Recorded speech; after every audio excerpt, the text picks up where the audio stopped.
And then they had a discussion about search terms versus search history. So search terms is a separate thing. Search history are the sites that you actually visited. And right now we are going to go through all of the search history. These are websites that were visited. And there are two things I want to point out about this. Number one, it's going to be graphic. So here's your warning.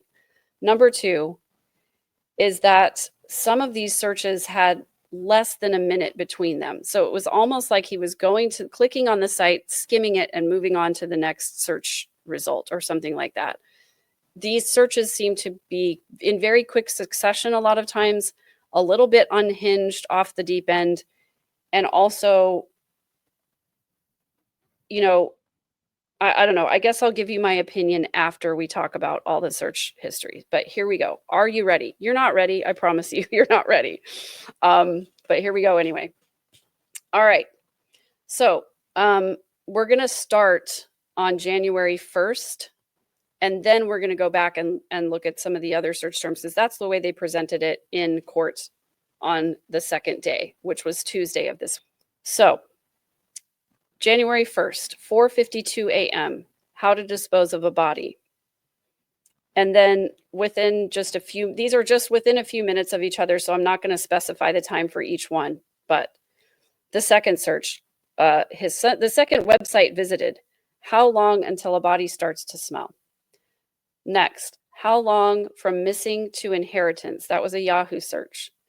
Then 45 minutes later, how to dispose of a body again. Then how long to be missing to be dead.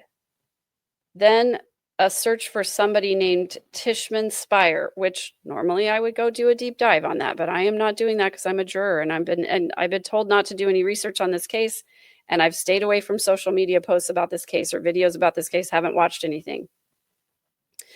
Then at 7:48 a.m., a search for Lowe's. Then at 9:33, how long does DNA last? Then a redirect to how to clean DNA off of a knife. There for 60 seconds, and then identification on partial remains, 9:35. How to dispose of a cell phone, 9:59. Also 9:59, how to dispose of a computer. Then at 10:22, can I still use my missing wife's credit card? Then wife missing, what should I do? Then spouse missing and want a divorce. Then best way, this is at 11:28, best way to dispose of body parts after murder. Then 6 ways to dispose of body parts, murder, from a true crime channel. Then Patrick Kearney, and there was a comment made about that. There was an objection, which the judge sustained. So like a good little juror, I crossed out that information, but we'll come back to it. Then at 11:41, cleaning up a dead body on YouTube. Then how to clean blood from a wood floor. Then can I use bleach to clean blood from a wood floor? Then what does bleach do to a dead body? Then if you want to get away with murder, use this special detergent. That was at 12:19 p.m.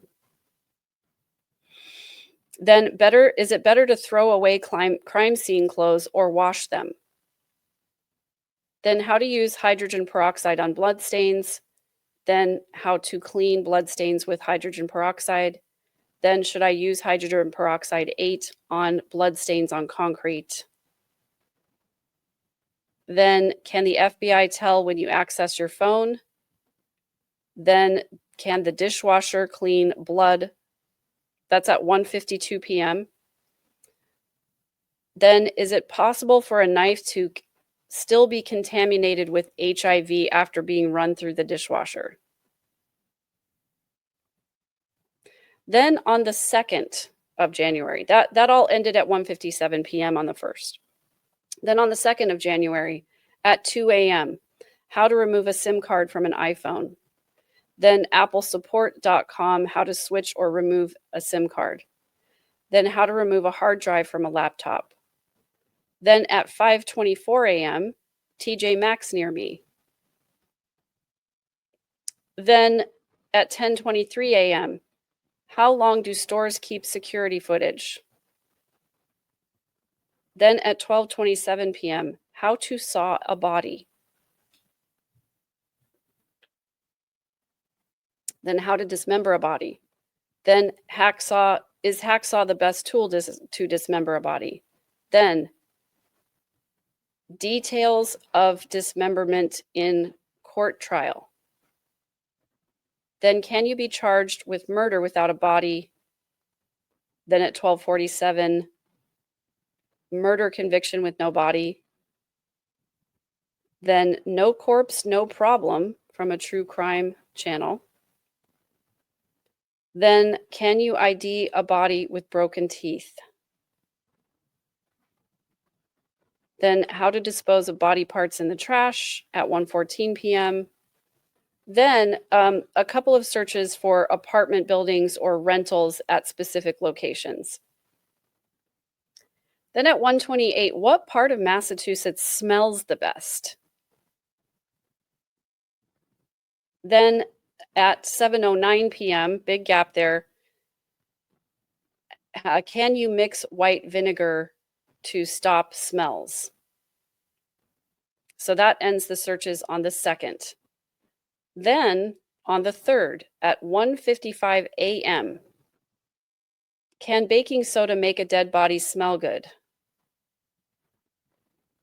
Then at 5:06 a.m., cleaning up blood without a trace. Then at 6:55 a.m., are footprints easy to wash away? Then at 12:35 p.m., how long until a dismembered corpse starts to decompose? Then at 1 p.m., body found at trash station. Then how long does it take a body to decompose in a plastic bag? Then at 7:30 p.m., can police access your search history without your computer? Then on the 4th of January at 6:55 a.m., does your cell phone track your historical location data? Then they skip to the 7th, and there is a login on the Chase Bank website at 3:58 p.m. on the 7th. Now, then for some reason they decide to go back because those were the wild unhinged searches, and the rest of these searches, I don't know, I still think they're pretty wild, but I guess we're going back. So on the 1st at 3:49 a.m., there was an accounts.google login. And at 3:50, that was still logged in to the Google, I guess, Gmail account. And so I'm questioning, why didn't they include that at the beginning? Because they should have said he was logged in on the 1st when he made that first search of how to dispose of a body at 4:52 a.m. But anyway, I'm smart, so I put 2 and 2 together. I don't know. Then we go back to the 27th of December, which is, I think, the day that the prosecution in the opening statement, that's the day that they allege that Brian found out about the affair between his wife and this guy named Fasco. So on the 27th the 27th of December, 2022 at 12:06 a.m., we're going to have a conversation now here about cornography, the study of corn, if you catch my drift, because I don't want to get, shadow banned by this platform. There is a hub, if you will, where you can look up things about cornography. It might be called Corn Hub. And the search that was clicked on is called "Cheating Wife Seduces Another Man to Impregnate Her."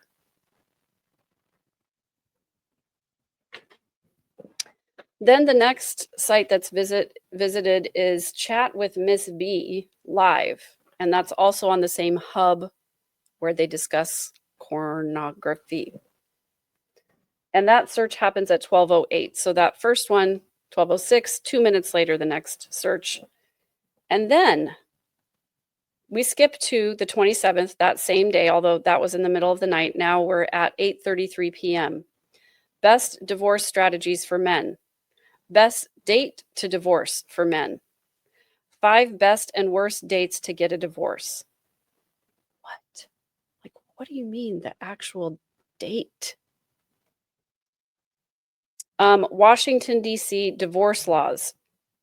And then they talk about the fact that exhibits 891 through 934, so if I'm doing my math correctly, that's about 43 exhibits or 43 searches. The next 43 searches are all showing things about divorce, divorce advice, divorce mistakes, verbal abuse, using verbal abuse in a divorce, 10 worst mistakes in a divorce, things like that, followed by, and again, these searches, the first one was at 8:33 p.m. And then there were like 45 or so searches that took place between 8:33 and 8:57 p.m.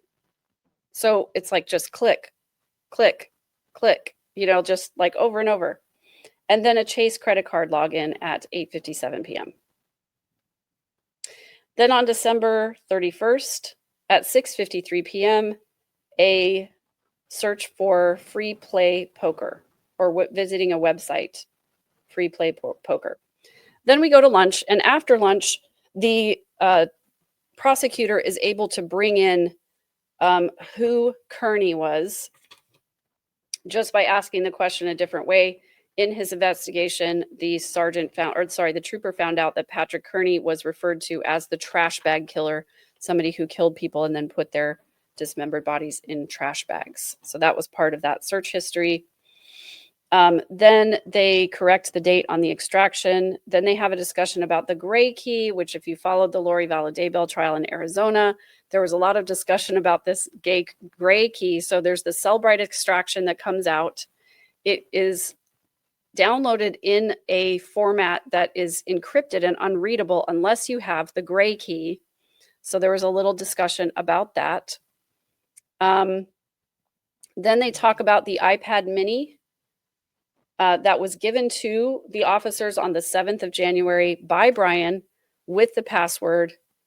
And they were able to see that the origination of the searches that had appeared on the iPad actually originated in the MacBook, and the MacBook synced to the iPad. Then they went through the time period of this iPhone 13 mini. They showed that it was on the 1st of January, that it was unlocked at 7:57 a.m. and then relocked at 8:02. It was plugged in, and then 11:23 it was unlocked again and then relocked. 12:38 it was unlocked again and then relocked. 12:45 unlocked again and then relocked, and then at 1:42 unplugged, and then on the 2nd at 2:25 p.m. it was unlocked again. Then we're going to have a little more discussion about this pornography issue. The attorney asks, did you see the search that was titled, or the website that was titled, Slade Dominant Scarlet Straps? And the trooper said he wasn't asked about that. And basically, they went back and forth about this idea that the cheating wife search was highlighted just because it seemed important to the investigation. There was an actor in that video named Scarlet something. And then the next search, I guess, was this one with the scarlet straps. And they were trying to say, like, you didn't think they were correlated or whatever. In my opinion, this was a lame attempt by the defense attorney to try and impeach the integrity of the investigation of these searches because they're cherry picking. That was kind of the idea that I got. But again, they're only going to present the evidence that's relevant to the case. They did point out that website, the one with the cheating wife, was viewed for 7 minutes. Then there was this really funny part where the defense attorney said, so you're aware that when you go to the Pornography Hub website, we'll just call it PH for short, hub. He says, "Shoot, so you're aware that when you go to the PH site, you're presented with a variety of different options, right?" And the trooper said, "I don't know. I'm not a user of that site, so I couldn't tell you." Defense attorney gave himself away. I chuckled. I thought it was funny. Then the defense attorney tried this wild tactic where he said, "Okay, so that first search, how to dispose of a body, you don't know what he was looking at in those in what was on the web page, and there might have been advice to take the body to a cemetery." Or really? Really? Because, and this is where I was going to tell you, like, this is, I'll give you my opinion now, okay? My unvarnished opinion after listening to the search history here. If it's me, you don't, if your loved one suddenly dies in the middle of the night, which is just what was alleged in the opening statements, that he went to go wash the dishes, came back an hour later, and Anna was unresponsive, and he nudged her and she rolled out of bed. Rolling my eyes on that one. But if that's really what happened, I'm not going to search, how do I dispose of a body? I would search something like, my wife suddenly died. What do I do? Or how do I take care of my wife's body? Or what should I do with my wife's body? Or something like that. I would not just search dispose of. Anyway, that's just me personally. But the trooper says that he didn't have a probable cause to look at any of the searches prior to December 25th. We talked about that already. And then the defense attorney says, did you realize that the defendant also searched William Tesla? Nope, didn't know that because it's really not relevant to the case. Then he says there were 3,677 records extracted. How many of those were relevant? And he said, well, I can't say exactly. I would be guessing at this point, but a good portion. He said, oh, you can't give us a number. So out of those 3,677, we don't know how many you cherry picked or how many were relevant to the investigation. In my estimation, that is not enough to give me a reasonable doubt that they only took the things that were relevant and they're ignoring everything else. And again, if the defense has something in the search history that would exonerate their client, I'm looking forward to hearing that. But in my estimation, again, this is what, we should do if somebody passes away. You should call 911 right away. I think my wife might be dead. I'm scared. I'm worried. I'm upset, whatever. So anyway, at the end of the second day, I am still unbiased from the standpoint that I am willing to accept new information coming my way. I am still looking for anything that would possibly be that would give me a reasonable doubt about this case, because so far, listening to the opening statements and listening to the testimony of these two witnesses, listening to Brian's own words after his wife's disappearance, and listening to the evidence that's been found so far, as well as the search history, it's not looking good. It's not looking good for Mr. Walshe. However, again, as a juror, you have to, and I'm a fake juror, you have to wait to hear all of the evidence and then consider everything together. So that's what I'm doing. I'm curious to know what your opinions are so far. Please let me know in the chat or in the comments. I will be back probably later today to recap day 3 because I'm trying to get caught up. And again, I've got other stuff going on. So I really want to be watching this live on Monday and to be able to do a midday and a final day recap. So I am interested to hear your comments and your contributions. If I missed anything, you know, in my time as a juror where I was a little sleepy this morning and my notes were a little scribbly, I would love to know. But if there's stuff that's going on outside of the jury's presence, I don't want to know until after the trial is over. And I think Kirsten and I, my friend Kirsten, who we have another channel called Ex-Mormon Snark, I think Kirsten has been following this case very closely. She and I may do a live where after I give my version of the verdict, she's going to spill all the tea that I haven't heard yet and get my live reaction. So I hope you will join me. I hope you'll continue to join me every single day for the recap. Kiki, thanks for being here. I think it's going to be super fun. I'm looking forward to it. And I hope to see you guys every day for the recap, and we will do it live.